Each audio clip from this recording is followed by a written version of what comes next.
pemirsa, Anda menyaksikan program Focus on Court bersama saya Diana Dwika, dan kami kembali ke hadapan Anda untuk membahas sekaligus mengelaborasi kasus-kasus yang kontroversial yang ada di Indonesia. Dan kali ini kita akan membahas kasus yang melibatkan dua warga negara Singapura selaku pemilik PT Kramayuda. Dan singkatnya ada dua warga negara Singapura, seorang ibu dan anak, yakni Ibu Rosita dan juga putranya Eri, di mana keduanya adalah pemegang ahli waris perusahaan besar yang memegang hak eksklusif distributor resmi kendaraan Mitsubishi di Indonesia, yaitu PT Kramayuda, dan juga menantu dan cucu dari mantan Ketua PSSI, almarhum Pak Surnabi Said. Ibu dan anak ini dituntut membayar hutang sebesar 700 miliar rupiah kepada 4 orang pemohon yang masih ada hubungan saudara jarak jauh dengan Pak Eka. Dan keduanya, baik Ibu Rosita dan juga Pak Eri, menyebut mereka tidak tahu menahu soal hutang ini, dan keduanya mengaku tidak pernah terlibat dalam pengurusan perusahaan PT Kramayuda ini. Apalagi mereka juga tidak tinggal di Indonesia. Sementara pihak pemohon menuntut ibu dan anak untuk melunasi hutang ini. Kasus ini kemudian dibawa ke Pengadilan Niaga Jakarta Pusat dan berujung pihak termohon diputuskan pailit. Lalu apakah ada kejanggalan dan juga pelanggaran dalam proses persidangan? Dan apakah benar dua warga negara asing ini punya hutang di Indonesia? Saat ini saya sudah bersama dengan 3 orang narasumber. Kita akan membahasnya secara komprehensif. Ada Bapak Damianus Renjaan sebagai kuasa hukum dari termohon. Pak Damian, apa kabar? Baik, Mbak. Terima kasih sudah hadir di sini. Ya, dan juga Prof. Dr. M. Hadi Subhan SH, ahli hukum kepailitan dari Universitas Airlangga. Apa kabar, Prof? Baik, Mbak. Terima kasih banyak sudah hadir di sini, Prof. Ya. Dan juga Mas Ahmad Fanani Rosyidi selaku aktivis HAM. Mas Fanani, apa kabar, Mas? Baik, Mbak Diana. Baik, Bapak-Bapak, terima kasih banyak sudah meluangkan waktu di sini. Ini adalah sebuah bahasan yang menurut saya cukup menarik dan cukup menyita perhatian publik. Mungkin tidak hanya di Indonesia, bahkan mungkin di Singapura, karena juga melibatkan warga negara asing Singapura di sini ya, yang dipilotkan begitu. Sebelum kita berbicara lebih jauh tentang perkara ini, saya ke Prof. Hadi terlebih dahulu. Prof, mungkin bisa dijelaskan untuk kita semua, sebenarnya dampak hukum atau konsekuensi hukum ketika sebuah perusahaan ataupun seseorang atau perorangan dipilotkan ini seperti apa, Prof? Ya, pilot ini tidak boleh dianggap main-main ya, karena pilot akan mengakibatkan kematian pengurusan harta kekayaannya.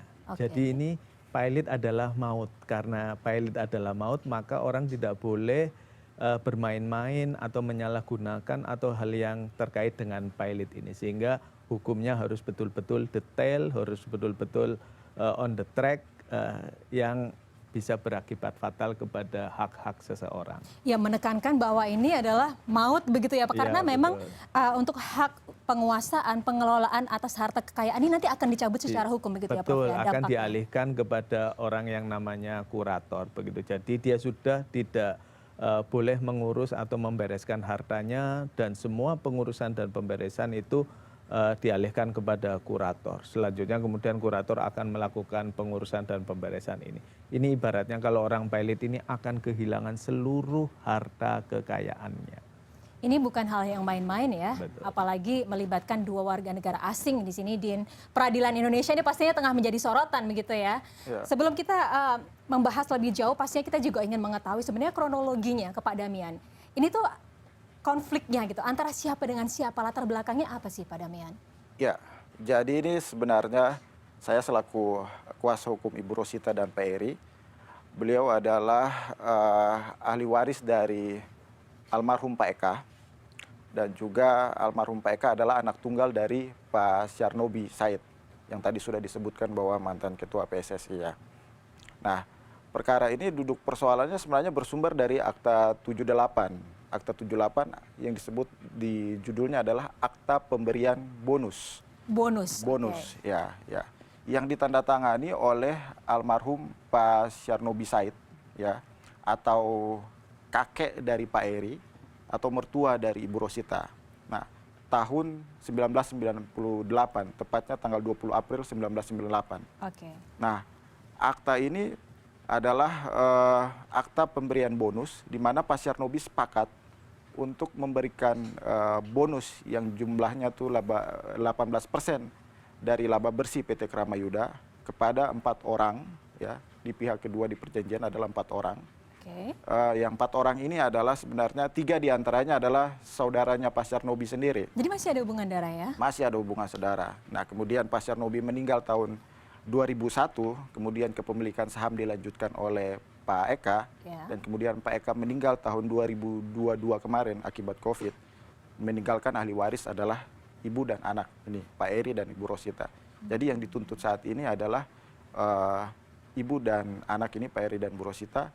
Yang menuntut adalah kalau kita katakan adalah om dan tantenya sendiri sebenarnya. Om dan tante dari Ibu Pak Eri selaku cucu dari Pak Syarnobi. Oke, yang tadi menjadi pokok persoalannya di sini adalah yang Bapak sampaikan adalah akta pemberian bonus begitu ya. Kenapa bonus ini bisa sampai dibawa ke persidangan yang berjalan sampai selama 1 tahun? Apakah bisa dibacakan apa sih pasal yang tertera di situ? Ya, ini menarik di sini karena sejak awal kalau kita kebetulan saya bawa perjanjiannya. Iya. Di sini ini dikatakan akta 78 ya? Ya, ini akta 78 bisa dilihat. Akta 78 ini sebenarnya ada beberapa hal yang cukup menarik yang bisa kita menjadi bahan untuk diskusi, yakni pertama bahwa pemberian bonus ini sebesar 18% yang terdiri dari 5%, 5% dan 4% dan 4% juga. Nah, ini diberikan kepada pihak kedua. Di dalam pasal 2 ini saya bacakan bahwa bonus yang diberikan oleh pihak pertama, dalam hal ini Pak Syarnobi, kepada pihak kedua berdasarkan akta ini dimaksudkan untuk kesejahteraan pihak kedua bersama keluarganya. Jadi ini tujuan pemberian akta ini adalah untuk kesejahteraan. Ya. Kemudian yang menjadi menarik juga di pasal 3 dikatakan bahwa pemberian bonus ini hanya diberikan apabila perseroan, dalam hal ini PT Kramayuda, memperoleh keuntungan dan pihak pertama masih menjadi pemegang saham mayoritas dalam perseroan. Artinya ada term condition bahwa harus ada keuntungan, diberikan sepanjang ada keuntungan. Yang kedua adalah sepanjang almarhum Pak Syarnobi sebagai pihak pertama di perjanjian masih menjadi pemegang saham mayoritas. Sedangkan saat ini beliau sudah meninggal sejak tahun 2021 kemarin. 2001 maksud saya. Nah, kemudian di sini juga di pasal 4 dikatakan bahwa oleh karena pemberian ini adalah bonus dan lagi pula pihak kedua bukan pemegang saham perseroan, maka pihak kedua tidak diperkenankan melihat pembukuan perseroan. Jadi karena mereka pemberian ini cuma bonus, jadi si pihak kedua itu dilarang untuk melihat pembukuan. Nah, yang menjadi menarik juga adalah di pasal 5 dikatakan bahwa pemberian bonus tersebut tidak selalu diberikan setiap akhir tahun. Akan tetapi diusahakan untuk dapat diberikan setiap tahun.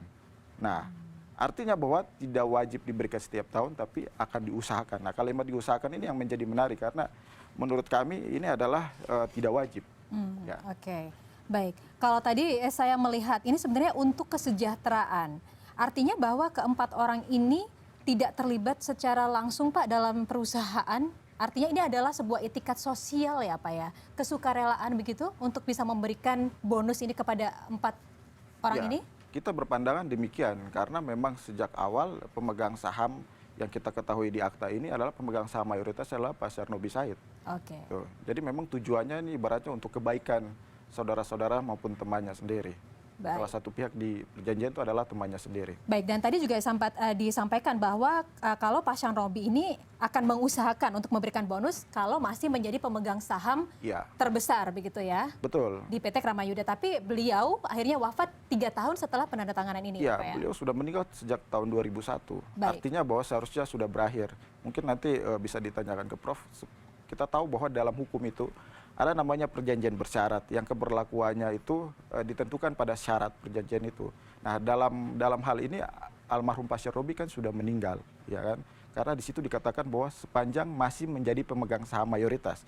Dengan meninggalnya beliau, berarti kan beliau sudah tidak lagi menjadi pemegang saham mayoritas. Baik, itu yang kita perlu highlight di tahun 2001 bahwa Pak Syarnobi sebagai penandatangan di sini sudah tidak menjadi pemegang saham mayoritas karena beliau wafat begitu ya. Ya, tapi betul. kemudian untuk yang gugatan ini sendiri dilayangkan dari tahun berapa sampai tahun berapa? Ya, jadi perlu diketahui bahwa yang menggugat ini adalah ahli waris dari pihak kedua di perjanjian ini. Jadi ada 4 orang pihak kedua ini, kemudian sudah meninggal semua, saat ini sudah meninggal semua. Meninggalkan total sekitar hampir 30 ahli waris. Nah, mereka inilah yang memberikan kuasa kepada 4 orang sebagai pihak pemohon PKPU pada awalnya dan saat ini menjadi kreditur untuk mengajukan gugatan ini. Jadi ibaratnya tadi saya katakan bahwa yang menggugat ini adalah om dan tante dari Pak Eri sendiri. Berapa nominalnya? Tuntutan di permohonan PKPU tahun lalu itu sekitar 700 miliar dan pada akhirnya tanggal 7 September diputus nilainya 541 miliar dengan perhitungan sendiri ya. Dengan perhitungan sendiri. Ya. Prof, bagaimana Anda melihat ini, Prof? Iya. Perkara ini benar nggak sih kalau ini akhirnya di PKPU bahkan dipilotkan Iya, atau sebetulnya ini di gugatan biasa, Prof? Pertama, tidak semua sengketa perdata, khususnya sengketa utang ini bisa atau eligible masuk kepada PKPU atau pilot. Jadi pilot ini adalah memiliki karakteristik dan syarat-syarat spesifik. Antara lain adalah bahwa untuk bisa di PKPU atau pilot ini harus memiliki bukti yang sederhana atau yang dalam bahasa Latin disebut prima facie. Ya, kenapa pilot atau PKPU ini harus ada bukti yang sederhana? Karena akibatnya tadi maut luar biasa terhadap seluruh kekayaannya akan jadi sita umum dan terhadap semua kreditornya juga akan berakibat itu. Sehingga kalau tadi ada banyak syarat, ada banyak hal-hal yang harus dikaji, harus dibuktikan dan lain sebagainya, sebenarnya ini tidak eligible untuk masuk kepada ranah kepailitan ya. Sehingga Sehingga mestinya penyelesaiannya itu tidak melalui pengadilan niaga, dalam hal ini adalah PKPU dan pilot tersebut. Tapi ini adalah mungkin bisa diselesaikan di forum yang di luar pilot atau PKPU, mungkinlah di pengadilan agama kalau ini persoalan ahli waris yang berasal dari agama Islam ya, atau juga mungkin penyelesaian yang lain tersebut ya. Jadi kurang pas kalau kemudian sengketa yang sedemikian kompleks, sedemikian rumit masuk kepada ranah PKPU atau pilot tersebut. Kalau Prof melihat sendiri tadi dari Akta 78 yang sudah disampaikan oleh Pak Damian begitu. Tadi kan ini kalau saya melihat ini sebenarnya bonus yang diberikan secara sukarela tapi dianggap sebagai hutang begitu ya. Itu menarik juga. Dan tuntutannya bahkan tadi di awal sampai 700 miliar itu angka yang nggak main-main, Prof. Jadi di dalam kepailitan ini ada salah satu syarat utang tersebut adalah dapat ditagih. Dapat ditagih ini artinya utang itu tidak berasal dari perikatan alami. Yang dari dalam bahasa Belanda disebut natuurlijke verbintenissen.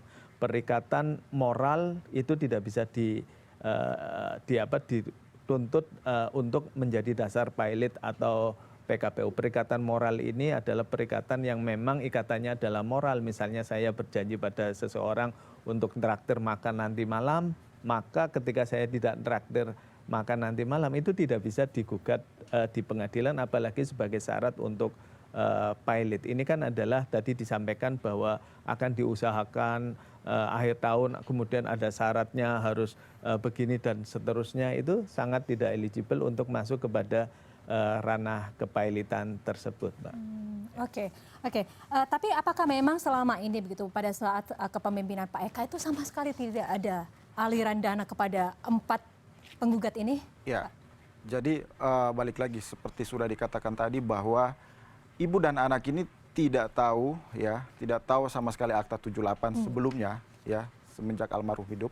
Mereka nggak tahu sama sekali, tiba-tiba setelah meninggalnya almarhum Pak Eka, baru om dan tante ini menuntut ya kepada Pak Eri dan Bu Rosita tentang adanya utang, seolah-olah bahwa almarhum Pak Eka sejak tahun 2002 sampai dengan tahun 2022 meninggalnya beliau itu tidak pernah melakukan pembayaran atas akta ini. Nah, itu yang dituntut. Sehingga kalau ditanya apakah ibu dan anak ini mereka tahu, mereka sama sekali tidak tahu selama ini. Itu fakta yang sebenarnya. Akta ini tidak pernah ditandatangani oleh mereka. Iya. Dan yang kedua adalah mereka pada saat gugatan ini diajukan, permohonan PKPU ini diajukan tahun lalu, itu mereka belum berstatus sebagai ahli waris. Ya. Ibu dan anak ini selama ini lebih banyak menghabiskan waktu di Singapura. Ya. Pak Eri sendiri, kalau kita lihat akta ini tahun 98, beliau baru 2 tahun. Ya, karena Pak Eri lahir tahun 96, pada saat itu baru 2 tahun. Beliau juga sama sekali tidak tahu. Pada saat meninggalnya almarhum Pak Eka, bapaknya Pak Eri, itu tahun 2002, itu Pak Eri sendiri baru lulus kuliah di London. Jadi sama sekali kalau ditanyakan apakah pelaksanaan Akta 78 ini pernah dilakukan pembayaran, mereka sama sekali tidak tahu. Tapi kalau kita lihat secara jelas, ya, yang bisa terlihat jelas dalam perjanjian ini bahwa akta ini, bahwa perjanjian ini kan berlaku sepanjang almarhum Pak Syarnobi masih menjadi pemegang saham mayoritas. Beliau kan udah meninggal dari tahun 2001. Seharusnya perjanjian ini kan sudah berakhir, ya kan? Itu yang persoalan pertama. Terus kemudian lagi kalau kita lihat lagi bahwa pembagian bonus ini bersumber dari namanya laba bersih perseroan. Di dalam fakta persidangan itu tidak pernah ada yang namanya laba bersih persetujuan RUPS sesuai dengan Akta 78 ini, karena dalam Undang-Undang PT itu sebagaimana diketahui bahwa namanya pembagian laba bersih itu harus diputuskan dalam RUPS. Iya, Ini nggak pernah ada sama sekali. Terus ibu dan anak ini warga negara Singapura dalam posisi tidak tahu sama sekali, belum memperoleh penetapan ahli waris pada saat 7 September putusan PKPU itu. Tapi ini semuanya diabaikan sama sekali oleh hakim sehingga berujung kepada PKPU. Itu yang kita sangat sesalkan. Iya. Bahkan Pak Eka sebagai putra dari Pak Syarnobi, begitu, kemudian Bu Rosita sebagai menantu ya Pak ya? Ya. Menantu, dan juga Pak Eri sebagai cucu begitu ya. Itu Ya. tidak ada namanya dalam Akta 78 ini begitu ya. Tapi Betul. kenapa akhirnya dituntut PKPU bahkan dipilotkan. Dan kalau saya melihat apakah salah sasaran? Dijawab nanti ya Prof ya. Ya. Dan pemirsa jangan kemana-mana karena Fokus on Court akan segera kembali sesaat lagi. Tetaplah bersama kami.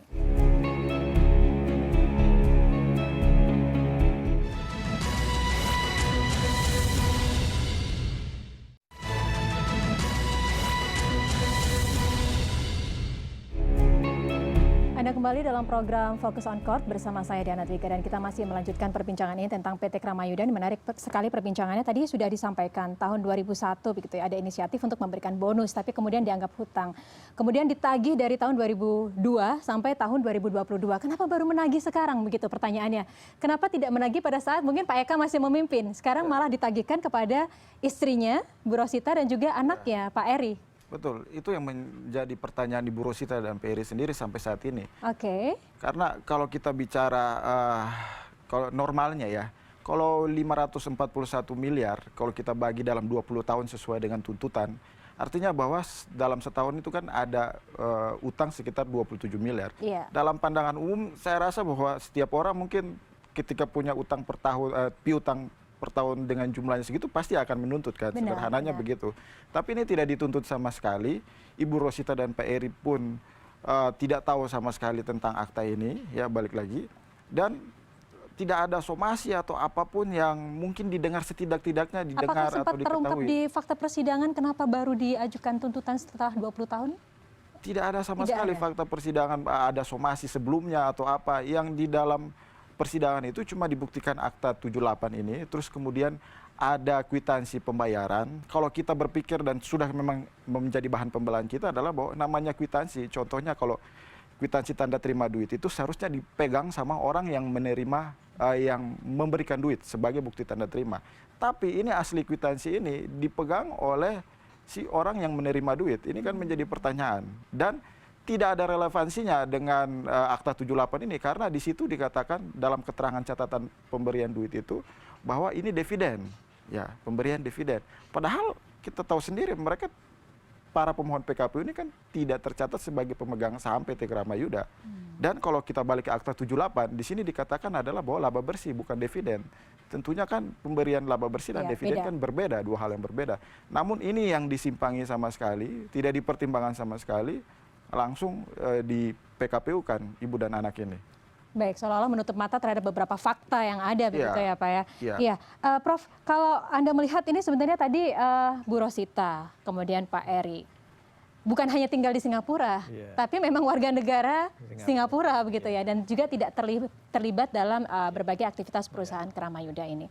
Ini sebenarnya tuntutannya salah sasaran atau gimana Prof melihatnya? Jadi kalau kita melihat di undang-undang kepailitan kita, asas yang dianut di undang-undang kepailitan kita adalah asas teritorial, ya, belum menyentuh pada asas universal, ya.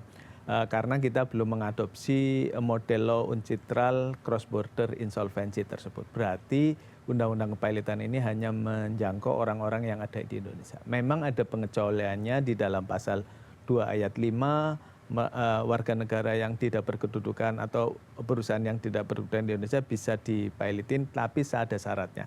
Dia berprofesi di Indonesia dan menjalankan usaha di Indonesia. Kalau dia tidak berprofesi di Indonesia dan tidak menjalankan di Indonesia, apanya yang mau di PKPU, apanya yang mau dipilotkan kalau itu nanti jadi pilot. Jadi ini sebenarnya sudah di luar konteks hukum di Indonesia, maka mestinya penyelesaiannya tidak melalui hukum kepilotan di Indonesia tersebut karena tidak eligible, dia tidak menjalankan usaha, dia tidak berprofesi di Indonesia. Sedangkan undang-undang kita masih belum mengadopsi secara penuh cross border insolvency. Saya ingin menegaskan di sini menggarisbawahi bahwa sebenarnya keduanya ini tidak bisa di PKPU atau dipilotkan di sini. Betul, sepanjang dia tidak menjalankan usaha dan tidak berprofesi di Indonesia. Bayangkan nanti misalnya ada presiden Amerika Serikat begitu ya di PKPU di Indonesia. Ya untuk apa? Keberlakuan undang-undang ini pertama dari subjeknya juga tidak tercakup. Yang kedua juga ada beberapa yang dilompati karena tadi ada syarat-syarat yang harusnya dipenuhi untuk hal tersebut. Anda juga merasa begitu? Ini salah sasaran begitu? Menurut kami memang sangat dipaksakan. Sangat dipaksakan. Sangat dipaksakan sekali putusan PKPU dan pilot tahun ini ya. Karena sebagaimana dikatakan Prof tadi bahwa syarat seseorang di PKPU adalah utangnya ini harus dapat dibuktikan secara sederhana. Sederhana baik dari segi keberadaan maupun jatuh temponya. Kalau kita lihat di perkara ini, Akta 78 ini pemberian untuk kesejahteraan. Tadi dikatakan oleh Prof bahwa ini perikatan alami atau perikatan moral. Yang kedua bahwa almarhum Pak Syarnobi ini kan sudah meninggal. Ya, persyaratan di perjanjian ini adalah pemberian bonus sepanjang beliau masih menjadi pemegang saham mayoritas. Beliau udah meninggal tahun 2001. Sejak tahun 2002 maksud kami itu sudah tidak lagi menjadi pemegang saham. Ya, artinya tidak sederhana utang ini karena sudah berakhir perjanjian. Keberadaannya sudah tidak ada lagi. Nah, kemudian pemberian bonus ini kan akan diusahakan. Kalau memang diusahakan ini kan membuat perkara ini menjadi semakin tidak sederhana karena tidak bisa dipastikan bahwa tahun-tahun apa saja yang harus dibayarkan, ya kan? Karena akan diusahakan, ya kan?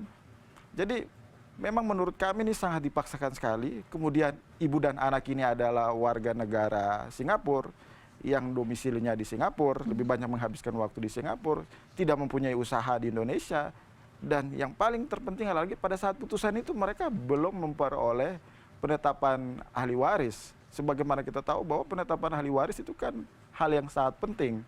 Dan balik lagi, kenapa sih ibu dan anak ini diminta pertanggungjawaban atas utang almarhum Pak Eka, kalau benar itu ada ya, itu setelah meninggalnya almarhum Pak Eka. Kenapa tidak dituntut pada saat beliau masih hidup? Kan almarhum Pak Eka ini tinggal di Indonesia. Para pemohon PKP ini juga kan tinggal di Indonesia. Apa susahnya sih tinggal ditanyakan atau diminta klarifikasi, atau kalau memang perlu disomasi lah, kalau memang itu perlu. Tapi ini kan sama sekali tidak pernah ada tunggu 20 tahun, beliau meninggal baru diajukan, kan dalam pandangan umum, dalam logika umum sangat tidak masuk akal sekali. Kalau pandangan HAM, Mas Fanani, ini dilihatnya, dirasa begitu ya, ada banyak sekali kejanggalan-kejanggalan yang gimana Anda melihat ini? Ya, di dalam hak asasi manusia jelas ya, hak asasi manusia itu memang tidak melekat di dalam konstitusi, tapi dia melekat pada manusia. Gitu. Dan di dalam hak asasi manusia itu sudah dinormakan ya di dalam Deklarasi Universal Hak Asasi Manusia, yang di dalamnya itu ada hak ekonomi sosial budaya ya, yang kemudian sudah diratifikasi oleh Indonesia di dalam Undang-Undang Dasar. Itu jelas. Jadi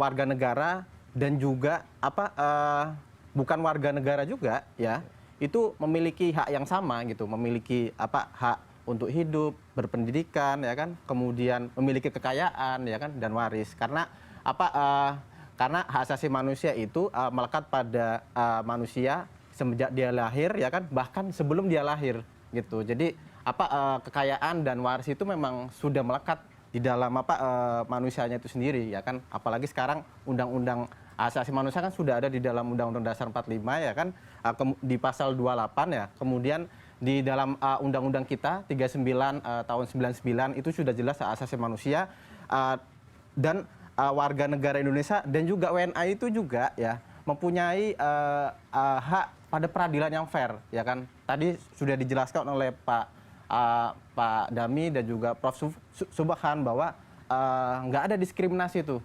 Mau itu dia itu dari perbedaan suku, ya kan, atau agama, dan bahkan juga dia latar belakang warga negaranya gitu. Oke, kalau kita coba untuk membahas dari proses peradilannya, Pak Damian. Ini kan akhirnya sudah ada putusan PKPU ya, Pak? Iya. 7 September 2023 ini seperti apa, bisa diceritakan? Iya.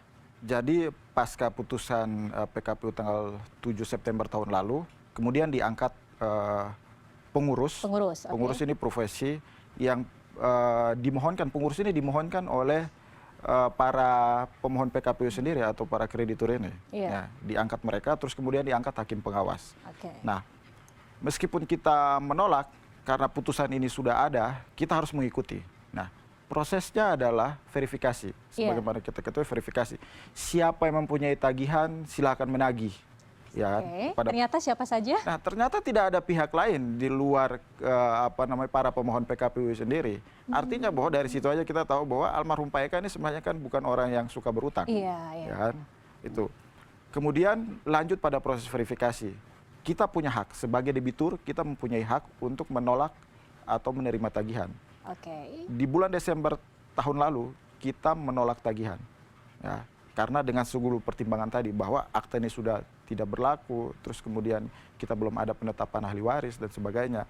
Nah, di posisi para pengurus, mereka mengakui 541 miliar sesuai dengan putusan PKPU. Para kreditur atau pemohon PKPU ini menginginkan nilai tagihan 700 sesuai permohonan mereka di awal. Jadi ada 3 pihak nih yang berbeda nih. Nah, secara hukum apa yang harus dilakukan? Hakim pengawas harus bersikap.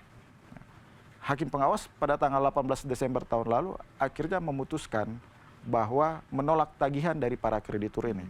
Nah, menurut kami itu sudah sangat tepat. Apakah itu salah? Menurut kami tidak. Karena kalau kita baca SKMA mungkin nanti dijelaskan sama Prof bahwa kewenangan hakim pengawas dalam proses PKPU khususnya dalam verifikasi itu untuk menyelesaikan bantahan terkait dengan 3 hal. Tentang status dari para kreditur, apakah para kreditur ini sebagai memiliki utang atau tidak. Yang kedua, berapa jumlah tagihan. Dan yang ketiga soal peringkat kreditur, apakah masuk kreditur konkuren, separatis, atau preferen. Nah, dalam hal ini ketika hakim pengawas itu menolak tagihan, artinya hakim pengawas itu menyatakan bahwa para pemohon PKPU atau kreditur ini bukan kreditur, tidak ada tagihan ya, pada saat itu. Alasannya apa? Hakim pengawas memutuskan pada saat itu bahwa 1, ibu dan anak ini tidak pernah menandatangani perjanjian ini. Terus yang kedua, bahwa bukti yang diajukan sebagai tagihan di dalam proses putusan, dalam proses persidangan maupun dalam proses verifikasi ini hanya didasarkan pada surat PT Kramayuda, 1 surat PT Kramayuda kepada para kreditur ini yang berisi rincian laba bersih dari tahun 2002 sampai dengan tahun 2022 tanpa didukung oleh laporan keuangan. Sehingga menurut hakim pengawas bahwa tagihan para kreditur ini sangat tidak layak. Karena 2 alasan tadi, sehingga ditolak. Seharusnya final di situ, menurut pandangan kita, seharusnya final. Tapi ternyata dibatalkan. Nah, mungkin ini bisa dijelaskan sama Prof, apakah memang putusan ini seharusnya final apa tidak, penetapan hakim pengawas maksudnya. Baik, saya ingin memperjelas dulu bahwa tadi tuntutan awalnya adalah 700 miliar. Kemudian di PKPU, putusan PKPU akhirnya 500 miliar sekian begitu ya. Kemudian hakim pengawas memutuskan tidak ada hutang yang seharusnya final. Tapi kemudian dilakukan gugatan dan PKPU-nya dilanjutkan begitu ya. Iya, dibatalkan penetapan hakim pengawas. Dibatalkan PK. Apakah memang bisa diajukan banding seperti ini? Jangan dijawab dulu. Kita akan lanjutkan diskusi ini di segmen selanjutnya. Dan pemirsa, Fokus on Court akan segera kembali. Tetaplah bersama kami.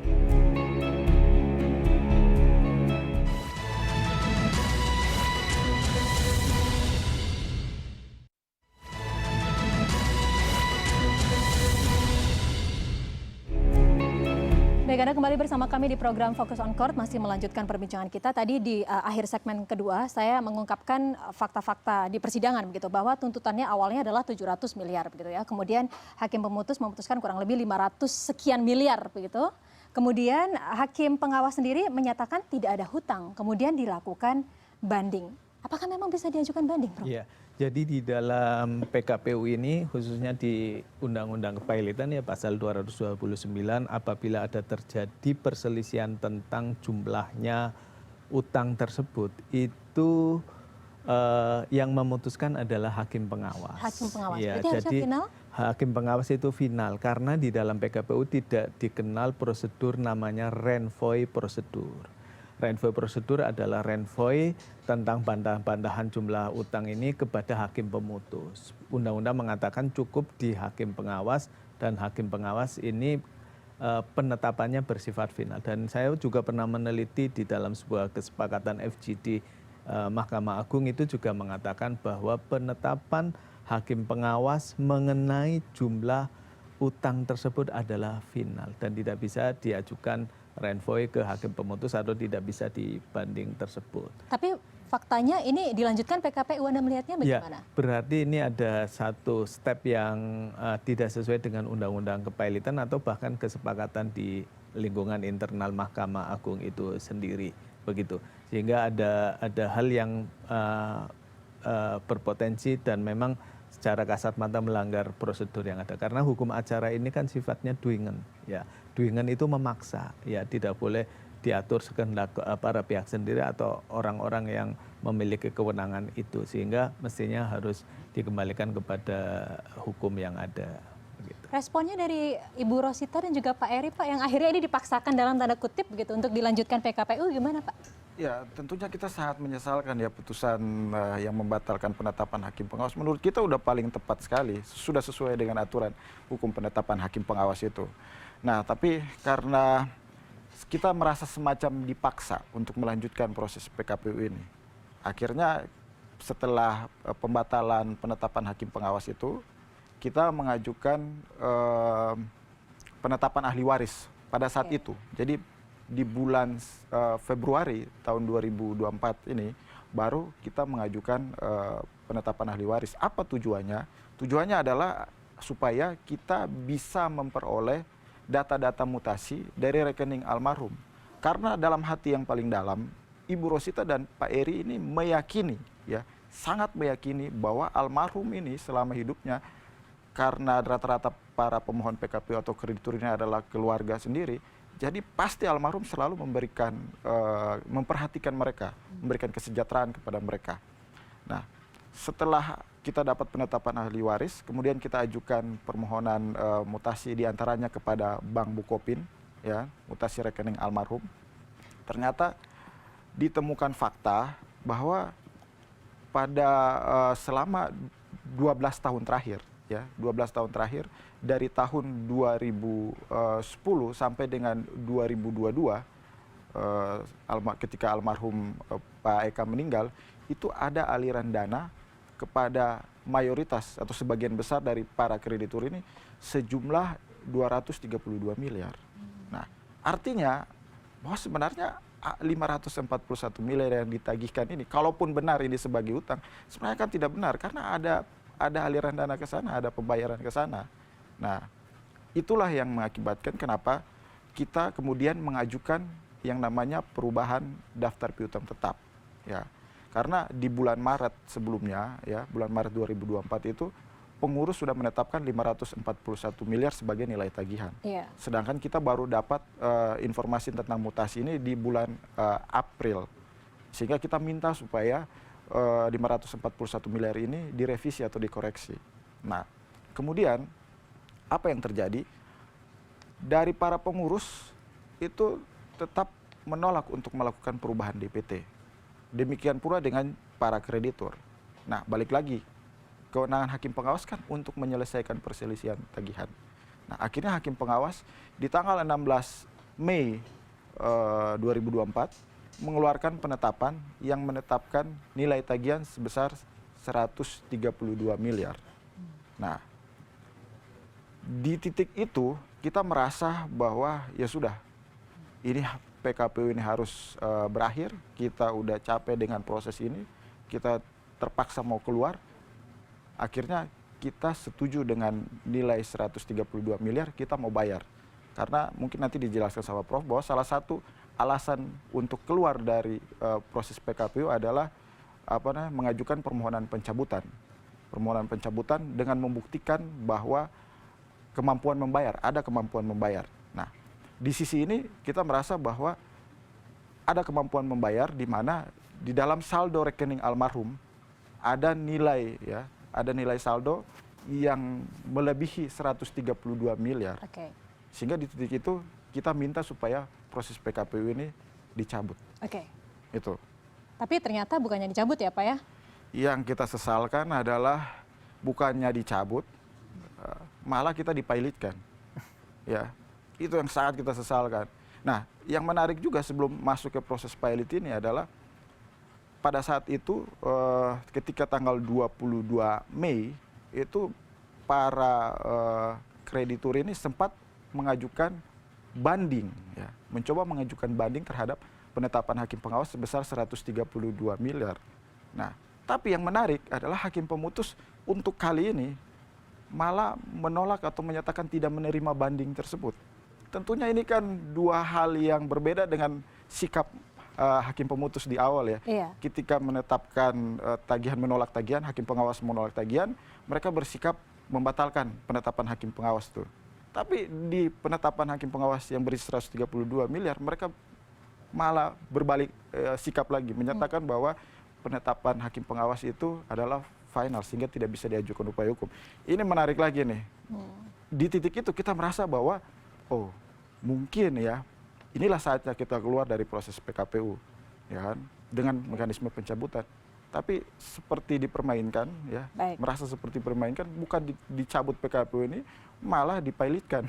Baik, ya tadi sudah mengalah dalam tanda kutip gitu ya, meminta 132, akhirnya disetujui, oke lah kalau begitu kita mau bayar 132 miliar, tapi ternyata malah dimiskinkan juga dalam tanda kutip begitu ya. Kalau Ibu Rosita bilang kita terpaksa ya 132 miliar, terpaksa. bukan kita dalam posisi mengakui Benar. adanya tagihan, tapi kita terpaksa karena syarat keluar dari proses PKPU ini adalah diantaranya pencabutan dengan membuktikan bahwa kita mampu membayar. Iya, Gitu. bukannya dicabut tapi malah dipilotkan. dipilotkan. Prof, ini kalau Prof melihat nggak konsisten nggak sih atau gimana Prof?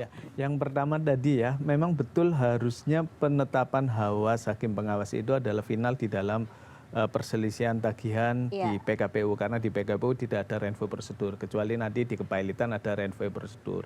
Sehingga ada ketidakkonsistenan ini, karena memang sebenarnya yang paling tepat adalah memang penetapan hakim pengawas adalah final terkait dengan jumlah utang tersebut. Kemudian yang kedua menarik ya, tujuan dari PKPU adalah untuk restrukturisasi utang-utang.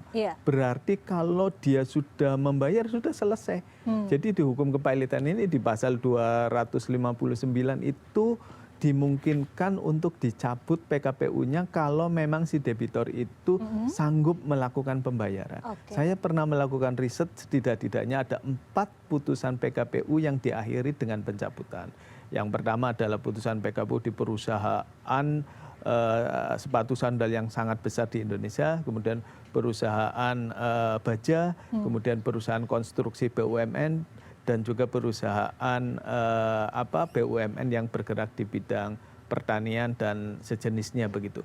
Mestinya ini kalau misalnya si debitor sudah saya sanggup membayar atau saya akan bayar, ya sudah diselesaikan dengan mekanisme pencabutan di 259 PKPU, tidak malah kemudian dipilotkan kemudian malah dibereskan. Pemberesan juga nanti kan hubungannya akan membayar. Lo sekarang lo sudah mau membayar, kenapa harus diteruskan kepada kepilotan tersebut? Oke. Begitu. Mas Manani, kalau dari sisi HAM ini banyak hal ini paksakan gitu. Iya.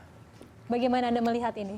Kalau melihat kecenderungan soal ini ya soal kerentanan WNA dalam mengakses peradilan, ini mungkin banyak sekali kasusnya gitu kan. Gitu. Mungkin dari beberapa kasus saya pengen mengambil salah satu kasus, yaitu kasus ketika WNA Korea Selatan ini ya pernah mengajukan uji ini Pak, uji undang-undang kepailitan tahun 2020.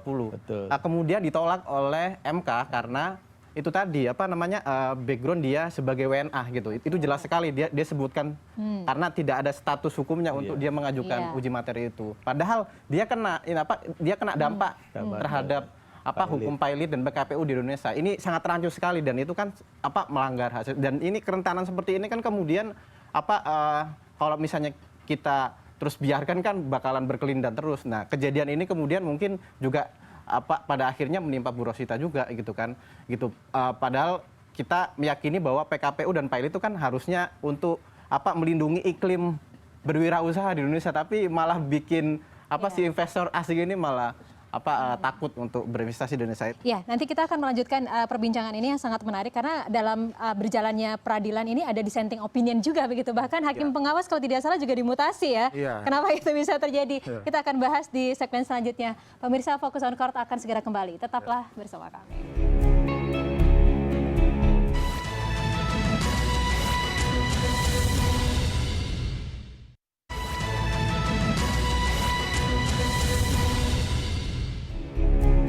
Anda kembali lagi dalam program Fokus on Court, masih melanjutkan perbincangan tentang perkara begitu yang terjadi di PT Kramayuda begitu ya. Ini tadi menarik, ada banyak sekali kejanggalan kita ungkapkan dalam diskusi ini. Tapi kami juga melihat ini bahwa ada dissenting opinion dari hakim anggota dan juga kalau tidak salah juga memohon klarifikasi, benar tidak kalau hakim pengawasnya bahkan dimutasi? Ya, oke.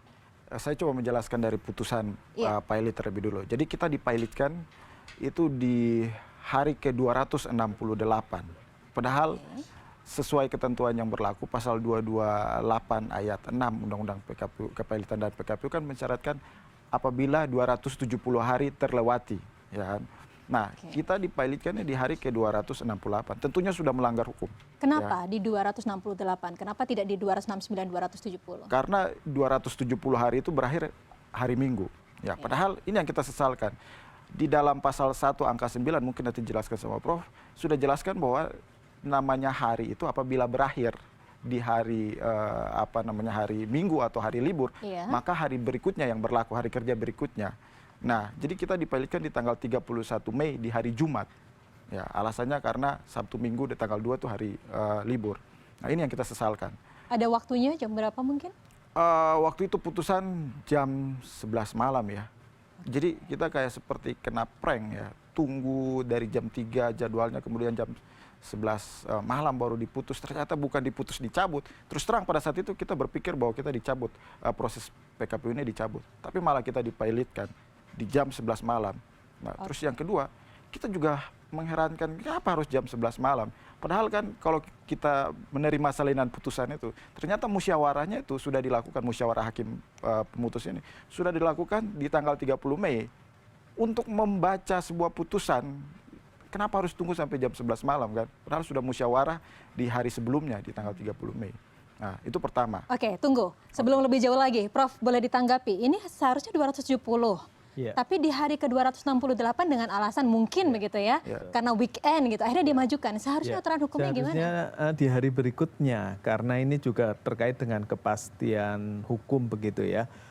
Waktu ini jadi di dalam PKPU itu, PKPU tetap itu maksimal adalah 270 hari begitu. Sehingga masih diberi kesempatan para pihak untuk sampai maksimalkan itu. Baru kemudian setelah terlewati tidak ada perdamaian dan seterusnya itu baru kemudian diputus begitu, tapi tidak bisa dimajukan. Tapi tadi juga ada menarik tentang dissenting opinion, Mbak. Saya pernah meneliti dalam riset saya juga, dulu tahun 2000 pernah ada dissenting opinion dari seorang hakim ad hoc ya, tapi setelah itu jarang sekali ada dissenting opinion terhadap putusan di tingkat pertama niaga. Memang ada 1 atau 2, itu pun berakibat bahwa masalah ini kompleks sehingga dicabut ya. Jadi ada sebuah putusan PKPU terhadap BUMN karya ya yang sangat kompleks begitu ya. Dan ada dissenting opinion di dalamnya. Akhirnya kemudian tadi dengan dicabut dengan 259 pasal tersebut begitu ya. Ini menunjukkan bahwa masalah di dalam putusan ini adalah masalah yang cukup kompleks dan rumit begitu, sehingga memang mestinya tidak buru-buru, apalagi kemudian masuk kepada rezim kepilotan tersebut. Faktanya seperti apa dalam kasus ini, dissenting opinion, bahkan hakim dimutasi gitu? Makanya tadi alasan pertama tadi yang kita keberatan 268 hari. Yang kedua, kita dipilotkan karena alasannya bahwa tim pengurus menolak nilai penetapan hakim awas 132 miliar. Mereka bertahan dengan 541 miliar. Padahal sebagaimana sudah dikatakan Prof tadi bahwa seharusnya itu final. Itu yang membuat kejanggalan yang kedua lagi dalam putusan ini. Dan yang ketiga dikatakan bahwa seolah-olah kita tidak pernah mengajukan proposal perdamaian. Padahal kita mengajukan proposal perdamaian pada saat itu. Terus kemudian yang berikutnya adalah kalau kita baca pasal 230 Undang-Undang Kepailitan dan PKPU itu mensyaratkan bahwa kalau dalam hal berakhirnya 270 hari, maka pengurus harus memberitahukan kepada hakim pengawas dan kemudian hakim pengawas akan memberitahukan hakim pemutus sehingga kita dinyatakan pilot di hari berikutnya paling lambat. Nah, ini hakim pengawas dalam posisi tidak tahu kalau misalnya kita pada saat itu dipilotkan. Jadi tidak ada rekomendasi hakim pengawas pada saat itu. Nah, ini yang menjadi menarik. Terus kemudian ada dissenting opinion dari hakim anggota 2. Dikatakan bahwa apa alasannya? Hakim anggota 2 menyatakan bahwa sejak awal proses PKPU ini sudah salah. Karena PKPU ahli waris itu tidak dikenal. Yang ada adalah namanya kepailitan harta peninggalan, bukan PKPU ahli waris. Yang kedua, putusan hakim pengawas 132 miliar adalah final. Sehingga siapapun termasuk pengurus harus mengikuti itu. Dan yang ketiga adalah bahwa pasal 259 syarat PKPU telah terpenuhi, bahwa ada nilai saldo yang lebih besar daripada nilai tagihan 132 miliar sehingga PKPU ini harus dicabut. Itu pertimbangan hakim anggota 2 yang baru masuk belakangan ya. Jadi hakim anggota 2 ini bukan hakim yang memutus PKPU di tahun lalu, tapi baru masuk di bulan Desember menggantikan hakim ketua majelis yang dimutasi sebelumnya. Jadi menurut pandangan kita bahwa memang hakim anggota 2 ini putusannya sangat objektif, dia masih netral. Kalau ditanyakan kepada kita tentang tanggapan kita terhadap hakim pemutus yang menyatakan kita pilot ini, menurut kita merasa seolah-olah ini memang sejak awal menginginkan kita pilot. Ya, makanya diburu-buru di hari ke-268, ketentuan hukum ditabrak sama sekali dan ya semacam terkesan dipaksakan sama sekali. Itu menjadi miris. Ya, ini jadi pertanyaan tanda tanya besar untuk kita semua. Sebenarnya ada apa nih ya dalam proses peradilan dalam perkara ini begitu ya. Kalau dari Mas Farhani sendiri begitu, Anda sebagai control of court gitu. Tadi keputusannya di hari ke-268, belum memenuhi undang-undang lah begitu. Jam 11 malam, sering nggak sih nemuin putusan di hampir tengah malam ini? Ya, kalau misalnya ngelihat dari kronologis yang tadi, itu kayak memanfaatkan ketidaksiapan termohon gitu ya, yang dirugikan ini gitu. Jadi kalau misalnya dari sisi tren yang saya lihat gitu ya, monitoring beberapa lembaga hak asasi manusia, itu memang kejadian-kejadian yang melibatkan kenakalan si hakim ini sangat banyak sekali. Yang menurut ICW misalnya ya, ICW pernah mendata di tahun 2012 sampai dengan 2019 itu ada hakim yang terkena skandal korupsi ya kan. Kemudian dia pada waktu itu juga lagi sedang menangani kasus korupsi gitu kan. Itu kan ya integritas hakim dipertanyakan. Dan yang kedua ada juga kan ketika kita melaporkan di Indonesia kan ada lembaga yang kemudian mengawasi. Itu ada Bawas MA dan juga KY. Meskipun memang ada mekanisme pelaporan, tapi mekanisme pelaporan kita masih lemah gitu. Masih kurang akuntabel, transparan, padahal dia ujung tombak untuk menjaga marwah si hakim ini gitu kan. Tapi dalam kasus ini banyak sekali laporan yang masuk kemudian tidak diurus secara serius gitu. Pernah tahun 2019 itu ada sekitar 1.500 laporan yang masuk ke KY ya. Sebagian besar itu kasus perdata, Mbak. Ya. Dan yang diselesaikan itu ya sangat sedikit sekali gitu kan, dan juga banyak kejanggalan di situ. Jadi mungkin barangkali ini kayak semacam banalitas gitu, banalitas peradilan kita gitu ya. Jadi kayak masalah kayak gini ya kan, masalah yang kayak tadi dan ini jadi biasa gitu jadinya. Sama yang satu hakim pengawas kita sesalkan kenapa harus dimutasi pasca putusan kita pilot. Menurut kita ini sangat luar biasa lah perkara ini, sampai dalam pandangan kita kenapa sampai hakim pengawas dimutasi padahal beliau hakim pengawas sudah bertindak secara baik, menolak tagihan, terus menetapkan 132. Menurut kita itu sangat objektif lah, tapi sangat disayangkan harus diganti karena dimutasi. Iya, baik. Yang pasti kita juga ingin mengetahui sebenarnya langkah hukumnya seperti apa, perlindungan HAM-nya juga seperti apa yang saat ini tengah berjalan. Kita akan bahas di segmen terakhir sesaat lagi, dan pemirsa Fokus on Court akan segera kembali. Tetaplah bersama kami.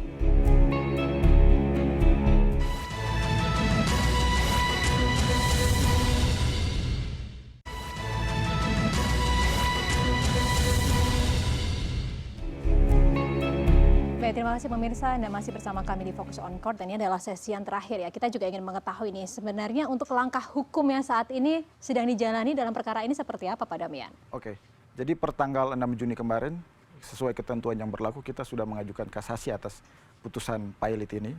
Terus kemudian kita juga udah bersurat ke Bapak Presiden, Ketua Mahkamah Agung, ya, Badan Pengawas Mahkamah Agung, Komisi Yudisial, dan Ketua Pengadilan Tinggi DKI. Bahkan mungkin kita akan berencana juga ke Komnas HAM.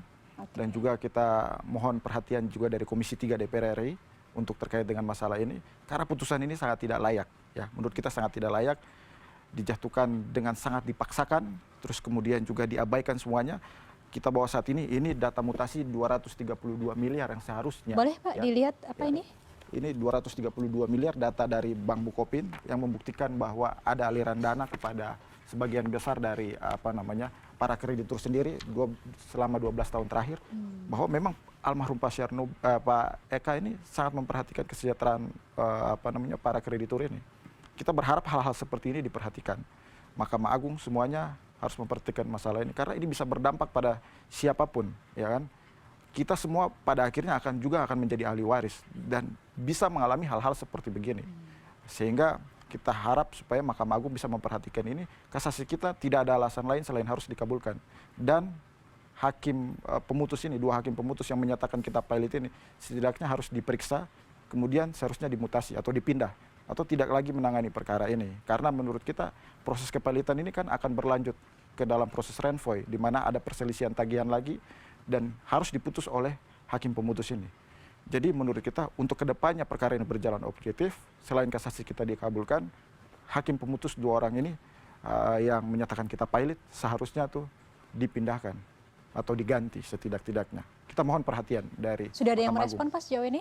Sejauh ini baru Pengadilan Tinggi DKI sebagai pengawas dari hakim pengadilan di bawahnya, termasuk hakim Pengadilan Niaga Jakarta Pusat. Apa responnya sejauh ini? Mereka kemarin saya diperiksa dan salah satu ada jokes menarik ya, karena pada saat itu ada salah satu pemeriksa yang menyatakan bahwa kalau seperti begini WNA bisa dipilotkan, jangan-jangan Donald Trump tuh sebagai presiden Amerika, mantan presiden Amerika bisa dipilotkan di Indonesia. Ini fakta yang terjadi. Artinya bahwa ini sangat tidak benar ini putusan ini PKPU dan Pilot ini. Mas, kalau dari sisi HAM-nya sendiri, harusnya perlindungan hukumnya untuk warga negara asing yang akhirnya menjalani perkara gitu ya di sini, apalagi di sini kalau memang benar tidak tepat, harus seperti apa perlindungan hukum yang diberikan oleh pemerintah Indonesia? Di dalam negara kita itu sudah ada lembaga-lembaga ad hoc yang kemudian mengurusi ketika ada kemacetan proses hukum yang sudah ada, seperti Komnas HAM ya, kemudian Bawas MA, ya KY dan segala macamnya itu sudah ada. Jadi tinggal kemudian kelompok yang dirugikan ini melaporkan, dan tekanan-tekanan itu juga harus ada dari pihak negara kita gitu ya. Dalam hal ini itu Presiden dan Komisi 3. Jangan kemudian nunggu viral dulu seperti Ronald Tanur kemudian baru diungkap segala macamnya gitu kan. Kita kan mencegah agar tidak terjadi pengulangan-pengulangan.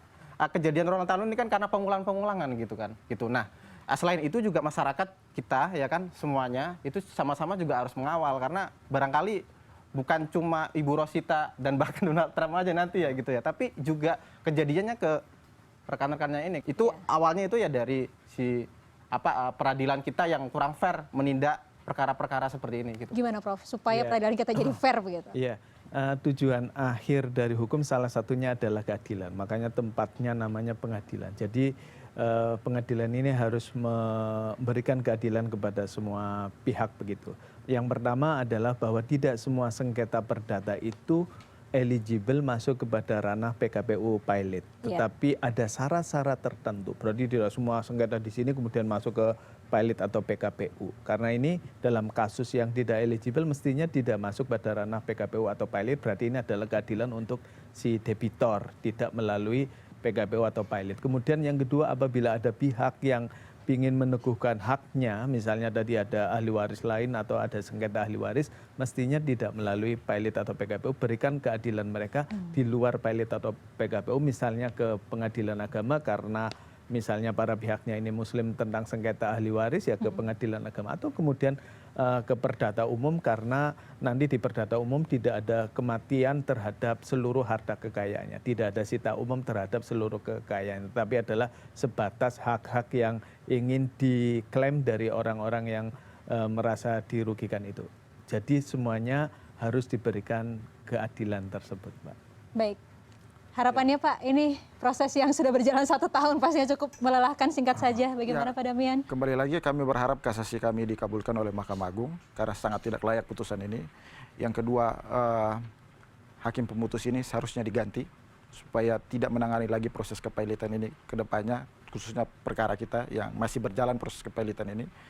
Dan yang ketiga perlu kami sampaikan bahwa Ibu Rosita dan Pak Eri bahkan jatuh sakit ya. Sampai saat ini 2 kali proses dalam kepailitan ini, udah 2 kali rapat kreditur dalam proses kepailitan ini, dan beliau tidak hadir karena saking stresnya sampai jatuh sakit, stres jatuh sakit. Anda bisa membayangkan, publik bisa membayangkan, suaminya meninggal, ayahnya meninggal, kemudian dihadapkan pada proses PKPU dan pailit yang akan mengancam harta, disitanya seluruh harta almarhum. Ini tentunya sangat miris sekali. Jadi kita berharap untuk bisa memperoleh keadilan dalam perkara ini. Memang menjadi harapan kita semua, semoga perkara ini bisa diselesaikan seadil-adilnya ya, sehingga tidak membuat kita semua menjadi skeptis begitu terhadap proses hukum yang ada di Indonesia ya. Kita akan nantikan ini akhirnya akan seperti apa, apakah memang benar bisa adil atau berpihak, kita tidak tahu. Baik, terima kasih banyak Prof. Hadi, Pak Damian, dan juga Mas Fanani sudah hadir di Fokus on Court kali ini. Pasti bisa menjadi pembelajaran untuk kita semua ya. Kita harapkan semuanya bisa berjalan dengan seadil-adilnya. Baik, terima kasih. Demikian perbincangnya tadi Fokus on Court pada kesempatan hari ini. Saya Diana Dwiqa undur diri. Terima kasih. Sampai jumpa.